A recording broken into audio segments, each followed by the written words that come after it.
E aí pessoal, aqui quem fala é André Cadori e esse é o About Money. E antes de começar o vídeo, quero pedir o seu like e também sua inscrição aqui no nosso canal, caso você ainda não seja um inscrito. E nesse vídeo eu vou trazer mais uma vez trechos de grandes investidores. Eu quero relatar uma passagem que eu já falei diversas vezes aqui no canal com relação a um investimento em específico, que é o investimento em Magazine Luiza, onde Luiz Alves comprou as ações muito perto das suas mínimas históricas no ano de 2015. E daí para frente, a ação disparou de preço, se multiplicando em várias e várias vezes, uma valorização de mais de 90.000%. E é aí que entra o assunto vídeo, o que faz uma ação subir tanto assim?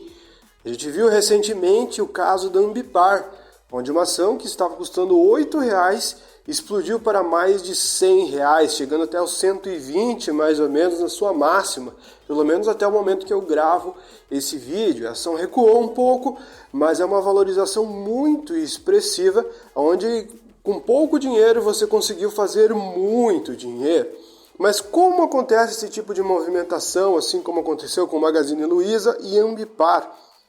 Bom, diferente da Ambipar, que ainda não tem fundamentos e o preço está totalmente esticado, o caso do Magazine Luiza foi muito mais emblemático, porque não foi muito bem um short squeeze muito claro, porque a ação subiu muito, mas levou bastante tempo para chegar no seu topo, não foi um movimento especulativo, até porque a empresa, juntamente com essa subida, apresentou resultados que justificavam o seu preço, ou seja, os fundamentos da empresa de fato melhoraram e a empresa acabou subindo bastante, diferente do que aconteceu com a Ambipar, que até agora a gente não viu números que justificassem toda essa alta, foi um caso clássico de short squeeze.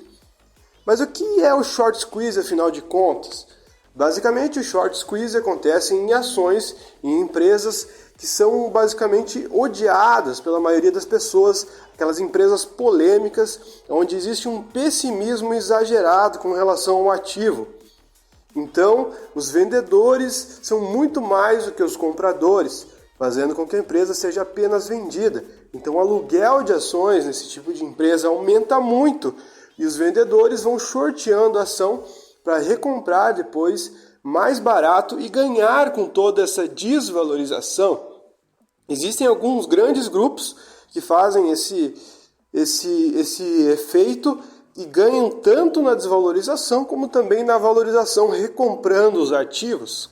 E foi justamente isso que aconteceu no caso da Magazine Luiza com Luiz Alves, que ganhou muito em dinheiro investindo na Magazine Luiza, uma multiplicação muito grande de valor. Lembrando que o Luiz Alves vendeu muito antes do Alaska Black. Ele vendeu as ações quando elas já estavam subindo muito, só que logo no começo. Então ele perdeu mais valorização ainda, porque segundo ele já viu várias vezes alguns papéis subirem muito e depois devolverem tudo. Portanto, ele preferiu colocar o dinheiro no bolso. Mas em resumo, existia um grande grupo, um grande banco que estava derretendo o papel da Magazine Luiza em 2015, aproveitando da situação difícil de mercado. Foram alugadas e vendidas muitas ações para derrubar o preço e matar todas as pessoas físicas que estavam posicionadas no papel, criar colchão para o ativo, depois recomprar toda essa posição novamente, ganhando na ida e na volta. Só que esse grupo não contava com a participação do mega investidor Luiz Alves Paz de Barros. Segundo ele, a maioria desses grupos utilizam robôs e poucos acompanham quem de fato está comprando ou vendendo o ativo. Poucos estudam o mercado a fundo para saber quem é o adversário deles. Eles não contavam com a contraparte de um mega investidor com um patrimônio muito alto. Então, Luiz Alves comprou em uma semana, em alguns pregões, mais de 25% da posição do Magazine Luiza. Pelo menos acho que metade das ações que estavam em circulação. Eu não sei quanto que dá o total da empresa, mas das ações no free float que as pessoas podem comprar e vender, ele simplesmente comprou metade. Ou seja, ele tomou todas as ações desse grupo que estava vendendo. Então esse grupo não percebeu que eles estavam vendendo todas as ações alugadas para um mega investidor. Então Luiz Alves, esperto como ele é, comprou todas as ações e sentou em cima. O investidor de longo prazo faz isso, simplesmente compra só as ações. Acumulou uma posição gigantesca na Magazine Luiza, que para ele não representava tanto do seu dinheiro, já porque a empresa estava extremamente desvalorizada. A empresa valia menos de 200 milhões de reais para depois passar a valer mais de 100 bilhões. Então, ele aproveitou esse momento, acumulou uma posição relevante e quando esse grupo resolveu comprar as suas ações de volta para devolver ao mercado, eles não conseguiram comprar de volta porque Luiz Alves tomou todas as ações dele sem eles perceberem. Então, Luiz Alves não vendeu as suas ações, sentou em cima. Eles começaram a oferecer cada vez mais para poder ter suas ações de volta e eles acabaram tomando um prejuízo muito grande. Luiz Alves começou a comprar apenas, aumentou sua posição e não vendeu mais, fazendo com que o ativo explodisse de preço. E foi muito fácil fazer tudo isso, porque esse grupo estava vendendo muitas e muitas ações, fazendo com que Luiz Alves conseguisse acumular uma posição muito grande e muito fácil. Em uma situação normal de mercado, não teria como ele conseguir uma posição tão relevante numa empresa, ele não ia conseguir tomar todos os papéis de uma forma tão tranquila como essa. Então, depois da ação subir bastante, ele começou a devolver algumas ações para o mercado, tanto para salvar capital, como também para devolver a normalidade do mercado. Junto com isso, a macroeconomia brasileira começou a melhorar, as empresas como um todo na Bolsa de Valores começaram a melhorar, o varejo se recuperou e Magazine Luiza começou a dar resultados excelentes, justificando o preço.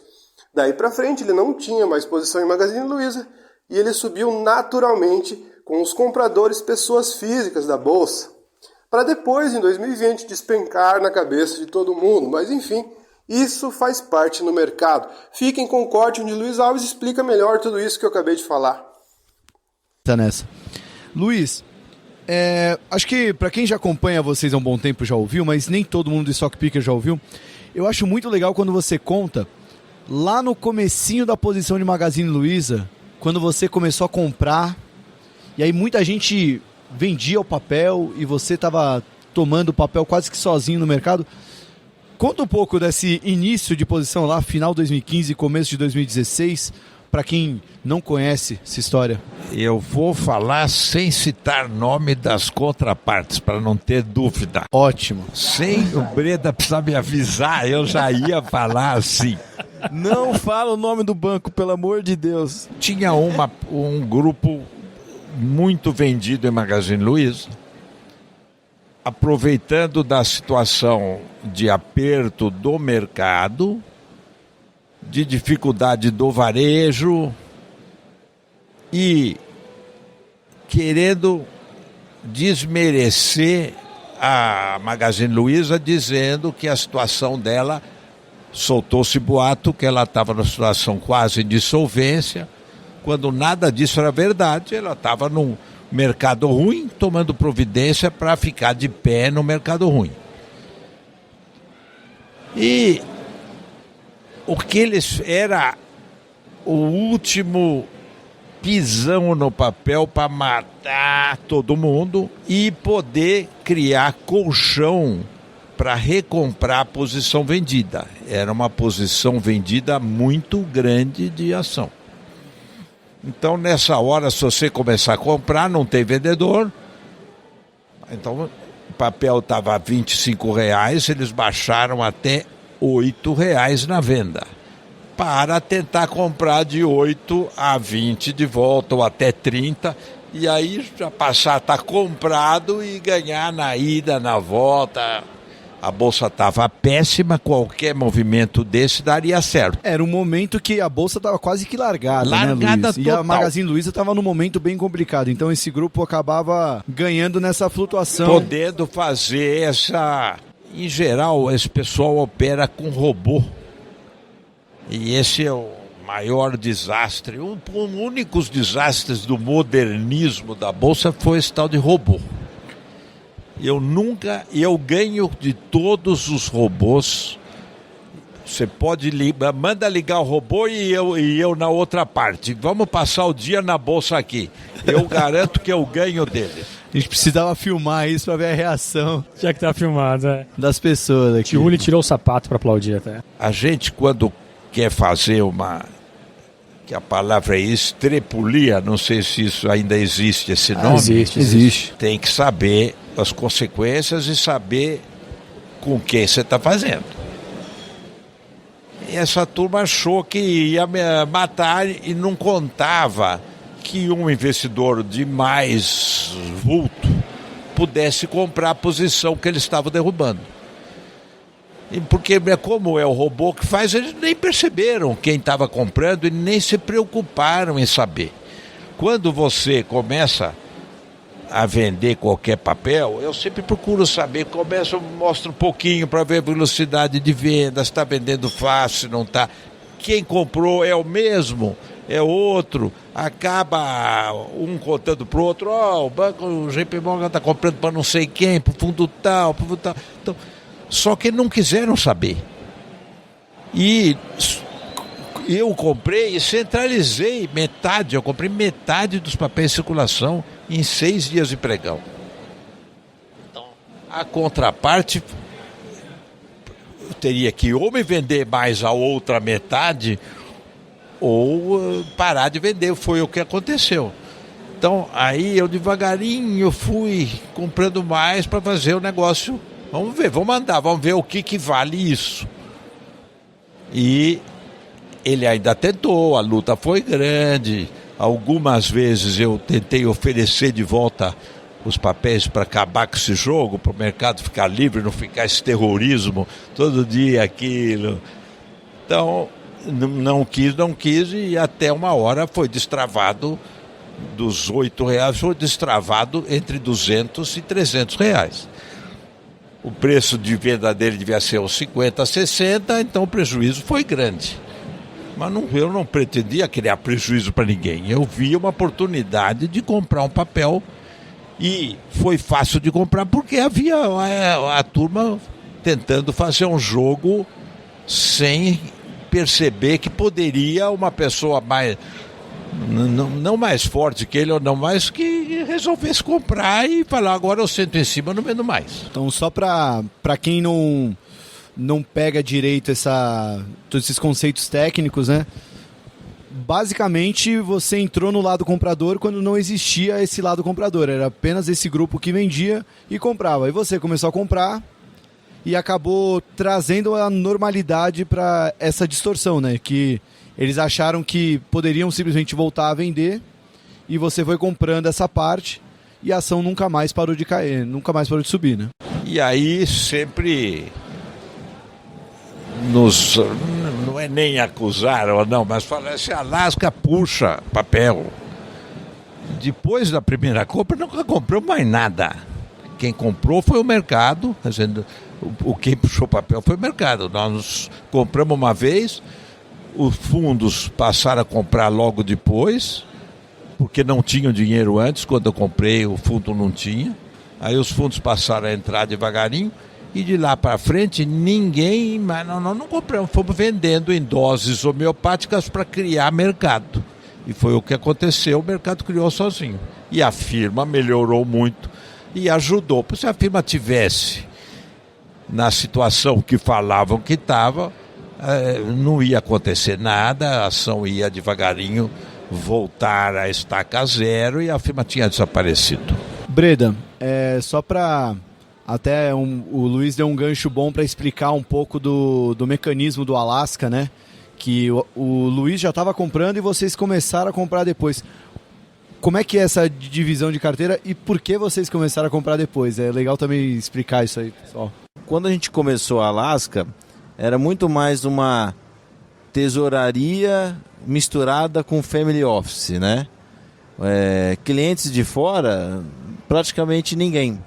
Dinheiro proprietário grande, sendo o Luiz Alves o principal, com um fundo lendário dele, o Alaska Poland. Na época, se eu posso estar um pouco errado nos números, mas ali no final de 2015, o fundo Poland devia estar com 600, 700 milhões de patrimônio e o fundo Black 25, 26 milhões de patrimônio. E ali a gente carregando posições bem antigas, desde o Poland ali com gás e outros cases mais antigos também. E no caso do Black, posições do tipo São Luís Sierra, São Carlos, Marco Polo e tal. Quando surgiu a oportunidade de comprar a Magazine Luiza, quem tinha um pouco mais de caixa, um pouco mais de mobilidade, era o fundo Poland. E aí a gente falou assim, não, vamos começar a comprar. Mas onde dá para comprar? O fundo que tem caixa, o fundo que dá para se mexer. O fundo Black na época era praticamente irrelevante, a gente não tinha tanta margem de manobra. O que tinha ali era uma posição importante de dólar vendido, naqueles patamares lá gigantescos, com um carrego enorme, juros de 14%. E quando o dólar começou a cair um pouco no começo de 2016, e a gente começou a ter ajuste positivo do dólar, a gente começou a pegar a grana do lucro do dólar e começou a comprar a Magazine um pouco na sequência. Isso era um momento onde tinha uma diferença muito grande de carteira e de característica dos fundos. Passado esses mais de 3 anos, o Poland hoje é da ordem de uns 3 bi de patrimônio, tudo na performance. O Black 3 bi pouco também. As carteiras se aproximaram bastante, né? É muito case parecido, o mix é muito igual. Então hoje esses movimentos eles já não acontecem, né? Com os movimentos, qualquer case novo, diminuição ou aumento, a gente faz nos fundos concomitantemente, né? Porque você não tem mais diferença nem de carteira, nem de estrutura de fundo e tamanho, né? Que era o começo da Alaska, né? Então, assim, por isso essa diferença. Eu lembro muito bem do Luiz no Réveillon, falando, já estou comprando. Ele comprou entre o Natal e o Ano Novo, né? Que até Exato. Eu lembro o Luiz contando uma vez, não tinha nada para fazer, aí eu fiquei lá no sofá comprando um pouquinho de Magalu. Na época não era Magalu, né? Era Magazine Luiza. Assim. Era Magazine Luiza, isso aí. Um negócio que eu fiquei pensando